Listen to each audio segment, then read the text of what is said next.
So over the last year, we've done almost 40 What Wednesday questions. Today is going to be our last What Wednesday question for a while.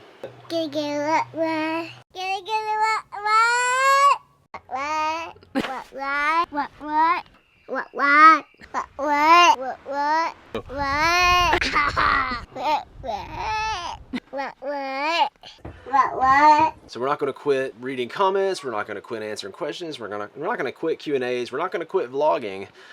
But we've noticed a trend with our What Wednesday questions that instead of being like a broad question that applies to a lot of our audience, they've kind of narrowed down to like questions that don't apply to as many people. And so we've made the decision that we're going to go ahead and do today's question, but then we're going to take a break. We want to provide you guys with content that we feel like applies to most of you or as many of you as we can. And so as time goes on and as we get some of those questions built up again, we may come back with more questions in the future. But for now, we felt like doing a what every single week was just getting a little bit too narrow. So we want to wrap up today with, what are some mistakes you made in your first year of RVing? And we made a lot of mistakes our first year of RVing. It was starting from scratch.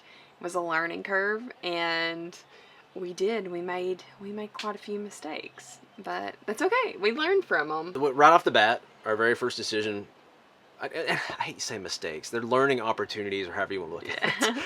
But right off the bat, we didn't realize we were driving pretty much to where there was a hurricane coming in to buy our first RV. And so we rushed the inspection, didn't check everything out, and turns out it had not been winterized, and it had like $3,000 worth of damage of things in that RV that needed to be repaired because they weren't winterized over the winter. So that was a pretty dumb mistake, and that was the first one we made.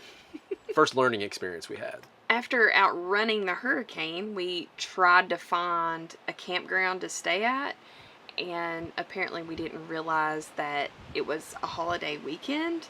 And we've got caught multiple times camping, and all of a sudden we realize that we can't find anywhere to stay, and then we look at the calendar and we realize it's a holiday weekend.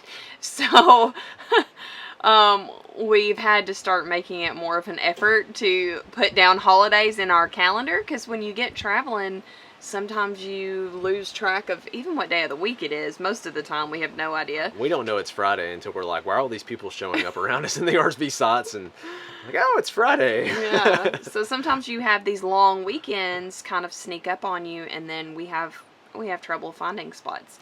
So that was our next learning opportunity, was finding out the hard way to make sure to look at holidays. We also had some learning opportunities with buying the wrong vehicles. I'll clarify, vehicles as in RVs, tow vehicles, all that. One of the selling points when we got the motorhome was like, hey, we can pull a four-door Jeep, Marissa.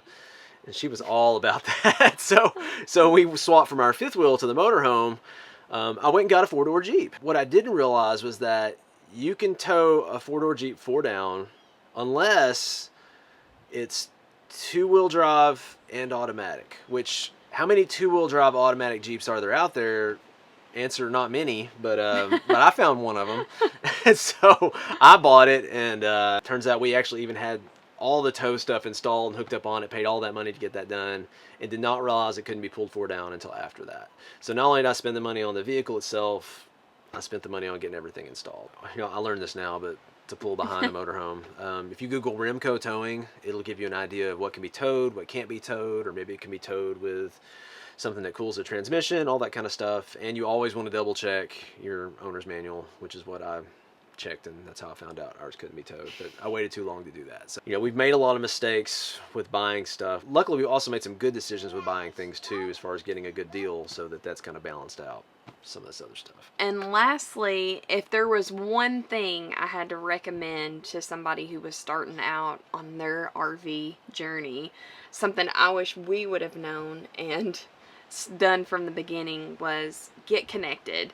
It took us, it was probably 6 months before we ever found a family that was full-timing on the road. And it took us even over a year to find an event to get connected to people. So I wish from the very start we would have known about full-time families or some kind of event that we could have went to to get us connected to other people, because since we've done that, it has completely changed this journey for us, and we've met so many amazing people. Yeah, and there's lots of ways to do that.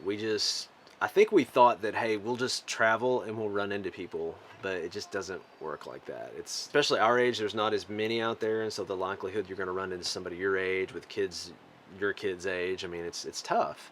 And not just full-time families. You've got like escapees, escapers, different rallies you can go to for your brand. I mean, Airstream has rallies, Newmar has rallies, and so I mean, there's lots of ways to connect with people on the road with similar beliefs and values and favorite RV brand and all that kind of stuff on the road. But it's been great through these What Wednesday questions, just being able to share with you what we've learned, what we've experienced. And we look forward to continuing to share things with you guys. It might be a different format. It might be maybe different days, different, you know, we don't know for sure what we're going to do and how we're going to do it. We just know that doing this on a week-to-week basis was getting a little bit too narrow. And so we're going to change it up a little bit, but we're excited. Just please continue to send us questions and comments. We want to read those. We want to answer those. We just thank you so much, guys, for your support and for everything we've done with the channel. And we've hit 40,000. We have. That's 40,000. awesome. Thank you, guys. I think around the same time we're topping 6 million views. So that's a lot of views. Yeah, that's... And we could not have possibly have done it without you guys. Not just like you guys viewing the videos, but just the interaction with you guys, like asking questions, encouragement. Yes, we've had so many people help us out in our journey. And we just thank you so much for that. We're going to wrap up, and we'll catch you guys later.